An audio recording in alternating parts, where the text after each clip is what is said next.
In this video, we're going to replace the choke cable on this Morris Cooper S.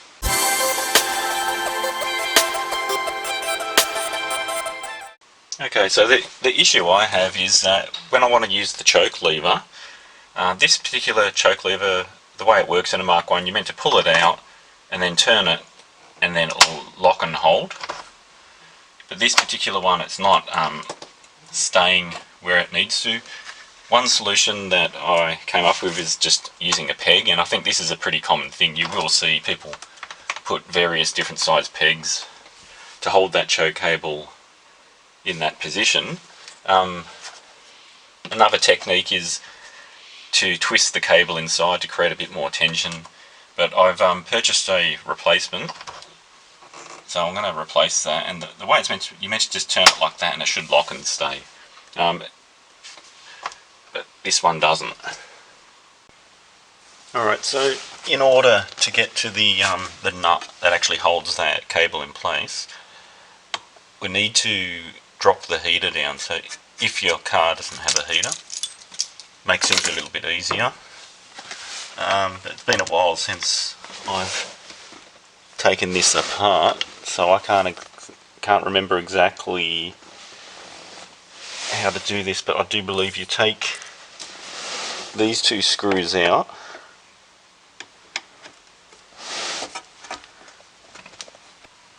Okay, the next step is to remove, so from the back of the motor you'll see a bracket that supports the whole unit. This bolt, you don't have to take it right off, just loosen that, and there's one on both sides, so do both of them.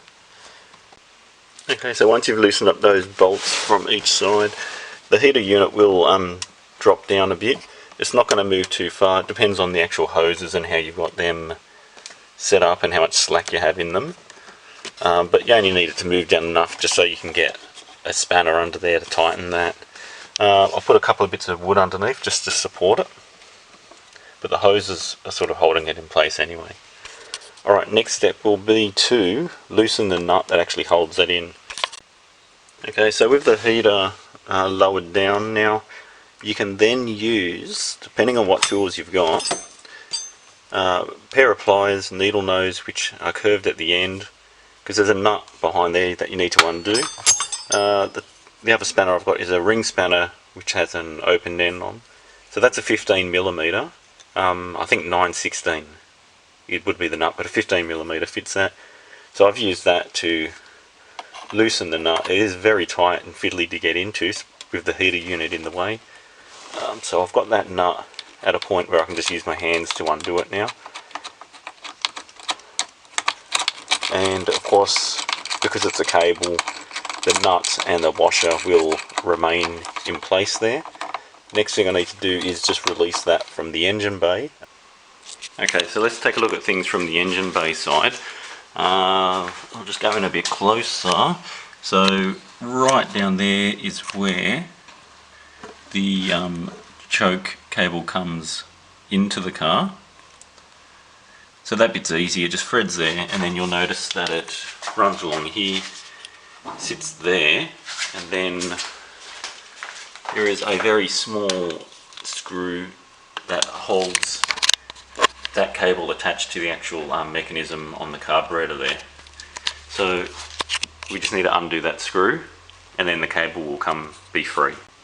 So to loosen that screw, the way I've done this, I've got a long screwdriver. This is an electrician screwdriver. I've slid it right underneath, so depending on whether you've got the horns and then the existing the original air filter, you'll have to take that off first, but I can get the screwdriver under there and quite easily loosen that nut. It only needs to be loosened a few turns because you don't want to drop that piece out.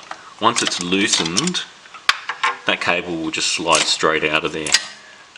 This isn't under tension, so when it's in the resting position, the choke lever will be like pushed inwards. So it's the same as the accelerator cable, that all the adjustments are done on here, not on the actual cable mechanism itself, if you know what I mean. So with this end of the cable just sitting here loose now, that can quite happily thread back inside.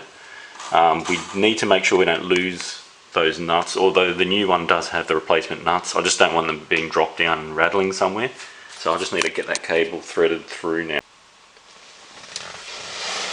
Okay, so I'll just thread that through. It's the case of just pulling it straight out.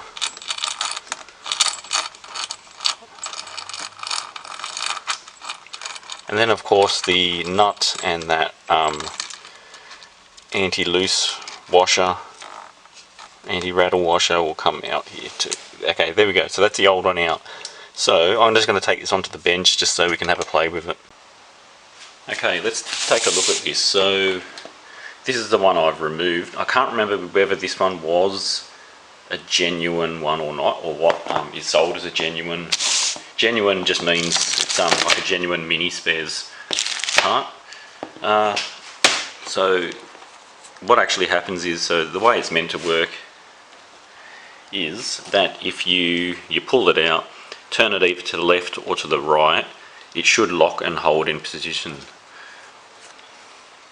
So it's just, I don't know whether it's a design fault, but like you turn that to the lock position, it sort of holds a bit, and then it doesn't want to hold tightly. And yeah, I'm just seeing if whether that goes two ways. Seems to only fit in one way, so that's not the issue then.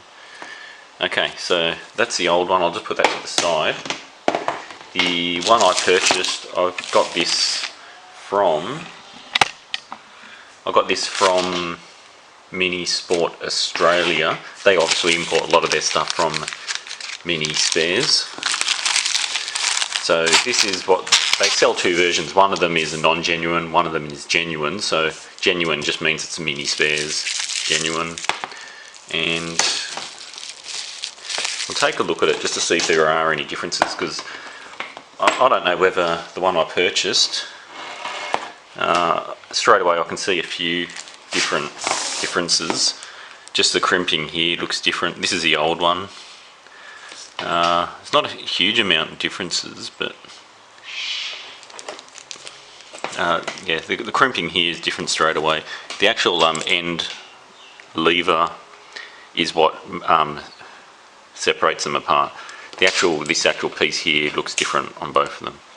So if you have a look at the newer one, so that's its normal position, pull it out, turn it, and I can straight away feel that is a much tighter lock than the other one. So hopefully this will alleviate our problem. Yeah, I can feel it's much more solid. Just one thing I wanted to show. There's a couple of forums here I searched on the internet. This is the miniforum.co.uk. It is a common problem. Mark 1 choke cables, why doesn't it lock? A few people mentioned to use clothes pegs, because that's what I actually tried in mine, just to get it to hold. Some people, like because of the climate they're in, they need to leave the choke out for a few minutes. I only usually need it to stay out until it starts up. This is a Mini Mania in the USA. Similar problems again there with choke cables. Some people are mentioning just to twist the cable to create more tension inside it. And I like this one here. This guy's put like a picture of clothes pegs showing for different models of minis, the brief history of the pegs from Mark 1 all the way up to Mark 5. Alright, let's get on with this. Okay, so we're ready to install this now. So the first thing you need to do is, with the end of the cable, make sure the actual internal part, see how it's sticking out, make sure it's like not all the way in, because that is going to be too hard to get through that rubber grommet, but that would be easier. So that's got to go into the hole first, but then once it's through the hole you've got to put on the washer and then also the nut before it slides in through the firewall into the engine bay. So that's what I'll do. I'm not going to record that, I'll just explain, like, put the washer on and then thread it through.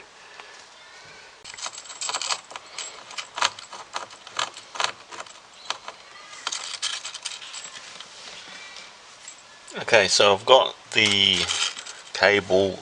It's going into the bulkhead firewall into the engine bay. It's just stuck on something. It's obviously hitting the carburetors or something.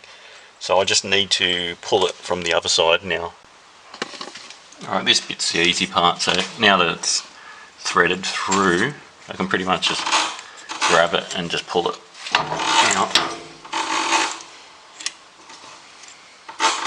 Alright, that's cleared enough. I can get it screwed in first before I do anything on this end.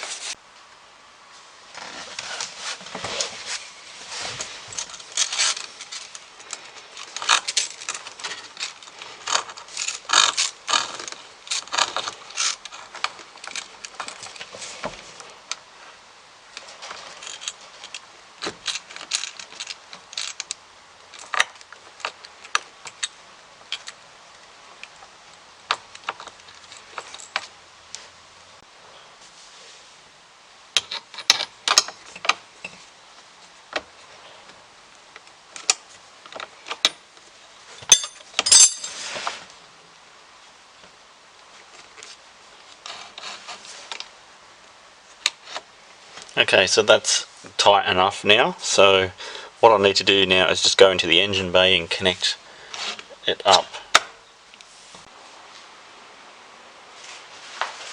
Okay, so now I just need to get this end connected up. So that needs to slide through first.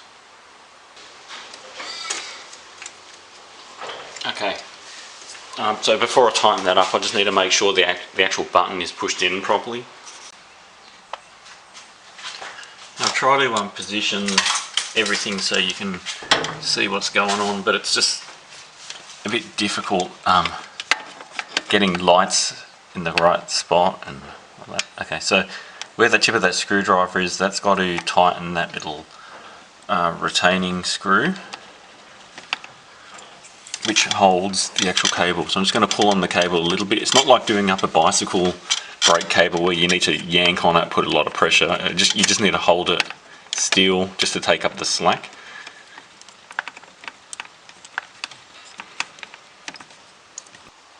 Alright, so let's just give it a quick test. So pull it out, that's all the way.